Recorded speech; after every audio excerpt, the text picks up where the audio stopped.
Hey, how's it going, guys? Welcome back to Mindful Combat. So if you're fans of boxing or MMA, please like and subscribe. Check out some of my future content and check out some of my previous content as well. So this weekend, this Saturday, is a boxing doubleheader for the British boxing fans. There's two pay-per-views going back to back. It's going to be Carl Frampton versus Josh Warrington and Dillian Whyte versus Dereck Chisora. Two big fights in the British boxing landscape, and I think it's an important weekend for boxing as a whole. And I know a lot's being made of the rivalry between Frank Warren and Eddie Hearn. I couldn't care less about that. I care about boxing. And for this video, I'm going to be breaking down Dillian Whyte versus Dereck Chisora 2. And in my opinion, this is a very important fight. The winner of this fight, I am certain, is going to be Anthony Joshua's next opponent in April. So let's have a look at this fight and let's have a look at how I think this fight goes. So with any prediction, I always like to start with the numbers. So let's start with the numbers. So you've got Dillian Whyte coming into this fight with a record of 24 wins and 1 loss. He's on an 8-fight win streak going back to his loss to Anthony Joshua.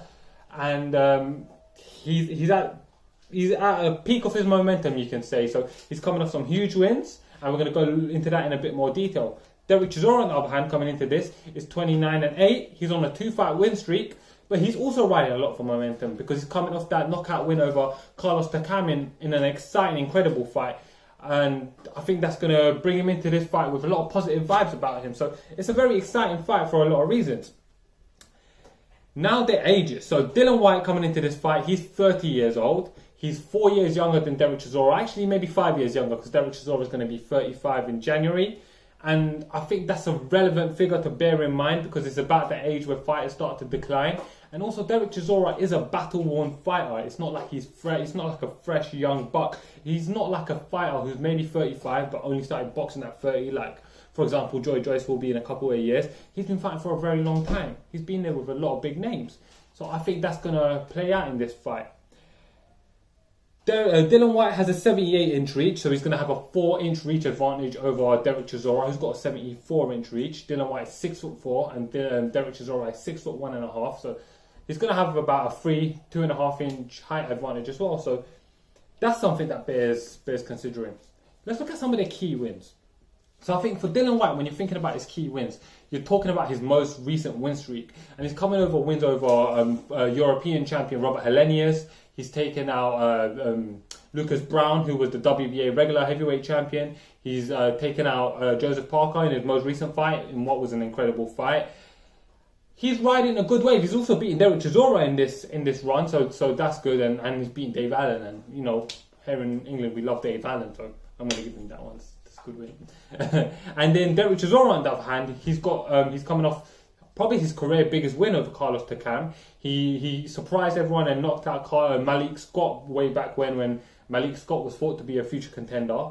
He's also got some wins over the likes of, on the regional scene, Sam Sexton twice. And I know people don't think a lot of Sam Sexton now, but there was a time when Sam Sexton, there was a lot thought of Sam Sexton. Only recently he just lost his British title to Hughie Fury. So I'll call that a relevant win.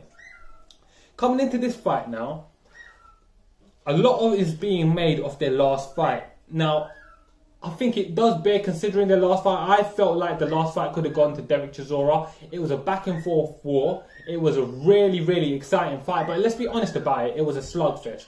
It was a slugfest between two heavyweights. At that time, Dillian Whyte was a lot more of a novice, more polishing his skills coming into his styles. Meanwhile, Dereck Chisora is Dereck Chisora. He had been around for a long time.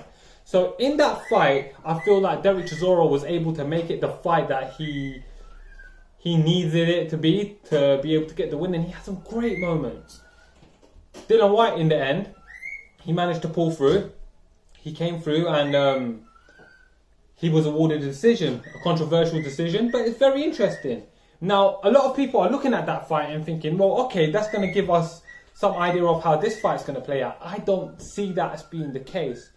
I feel like Dillian Whyte should have improved significantly since that fight, particularly considering the wins he's been getting and the amount of training he's been getting in, the experience he's gotten in since then. He's repeatedly said that was only his second 12-round fight. That's a key thing to consider there. So now he's had experience, he's had training camps for 12-round fights. Coming into this fight, he's the fresher man, he's the younger, sharper man.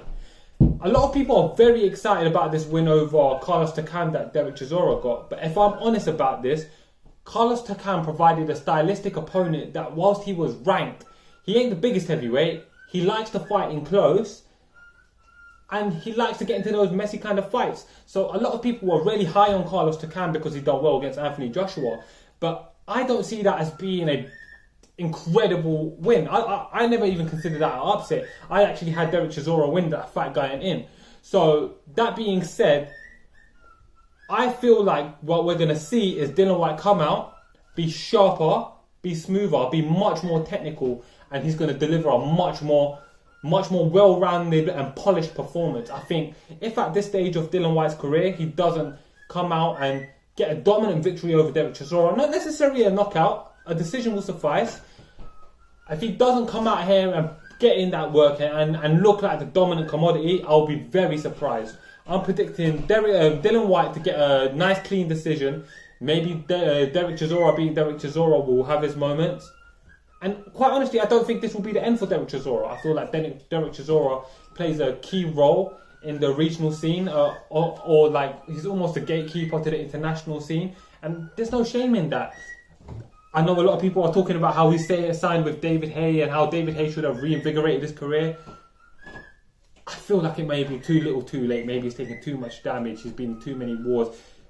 Vitali Klitschko, David Haye, the Dillian Whyte fight in itself. He looked uninspired just 3 fights ago when he fought Ajit Kabayel for the European belt. So, you know what? Good for him that he's rebounded himself, that he found himself in a big fight again.